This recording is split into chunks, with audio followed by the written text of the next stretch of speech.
ધારી જૂથ પાણી પુરવઠા યોજના હેઠળ બનાયેલી ટાંકીમાં ભ્રષ્ટાચારનો આક્ષેપ, વિજિલન્સ ટીમે કરી તપાસ। સ્ટોરી રિપોર્ટ બાય સંજય વાળા ધારી। હું પ્રતાપભાઈ વાળા કુબડા ધારી તાલુકા કુબડા ગામનો રહીશ છું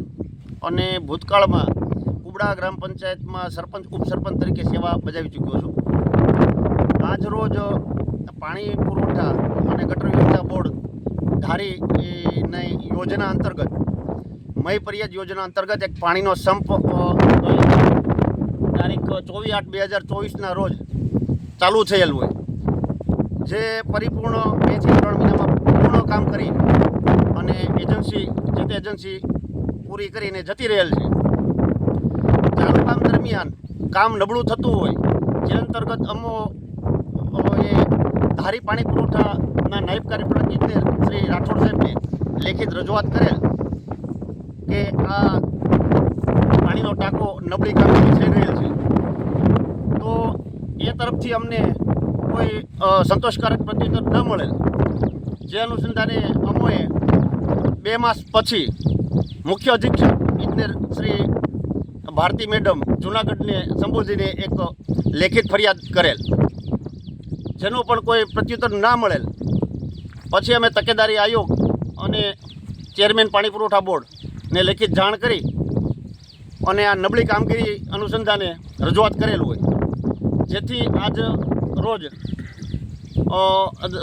રાજકોટથી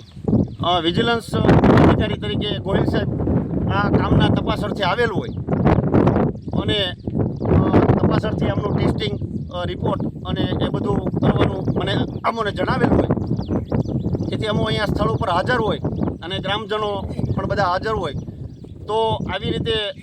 આ નબળી કામગીરી દરેક ગામમાં આ અમારા ગામ પૂરતી જ નથી, પાણી પુરવઠા યોજના અંતર્ગત આ છેલ્લા 2005-6થી હું જાણું છું કે સરકારશ્રી 3 મિશન આવા જલ મિશન આમના પહેલાં 107 કરોડ રૂપિયા ફાળવેલ હોય, તો આ બધું કોન્ટ્રાક્ટરો અને એજન્સીઓ અને અધિકારીઓની મિલીભગત હોય અને આ બધી ટકાવારીથી બધું કામ ચાલતું હોય, જેથી કરીને આ કામ નબળા થતા હોય, તો આવું હરગીજ ચલાવી નહીં લેવાય। અને અમે એક જાગૃત નાગરિક તરીકે એક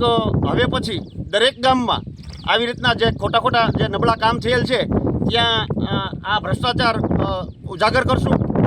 બસ એ જ, અને અમને એવી આશા છે કે આ વિજિલન્સ તપાસમાં જે સાહેબ અધિકારીઓ આવ્યા છે એમના આગળ અમને આશા છે કે આ કામગીરીમાં જે કાંઈ ભ્રષ્ટાચાર થયો છે એ ખુલ્લો પાડી અને જવાબદાર અધિકારીઓ અને જવાબદાર એજન્સીઓને બ્લેકલિસ્ટ કરી અને યોગ્ય કાર્યવાહી કરી એવી અમારી